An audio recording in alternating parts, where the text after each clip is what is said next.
nimekuja na huyu mwanangu ana matatizo kiasi ya wiki 2 nyuma, namuona akili zake ni hivi michenga chenga hivi, haeleweki. Kumsema mimi napita sehemu pana jini mkubwa sana, na tena jini huyo wa kike, na halafu ni nzuri. Hayo ndo mambo yangu. Sasa basi, vipi hana mwanawe ndogo ngapata nkaoa? Wewe kushakuwa mtumu wako wa jini wewe.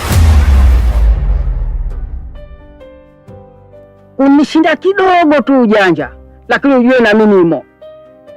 Sasa wewe ndio uliyesababisha kunipotezea mwanangu. Sasa mawili ukubali, unisaidie kutafuta mwanangu au unaondoka na wewe. Sikiliza, mimi kanirubu ni pesa, ila isiwe shida.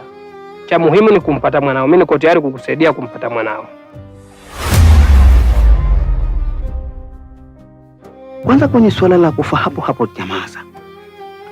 Maadamu kankufa mtume wetu Muhammad sallallahu alaihi wasallam, mje mbaki mimi kichwa kibovu. Sibaki hata siku moja. Lile kichwa kibovu lile lasumbuliwa mbali aketu. Na kama hamujampa mke ule, wallahi atachagawa kama kijongo Saidi. Yule anihangaisha mie tu, hataki anipe pesa zangu. Mimi nakuja hapa nataka changu, maana kuku wote kashachukua. Sasa Saidi mjomba, hivi ni kuulize hasa kushashare kwenye channel yetu ya New Star?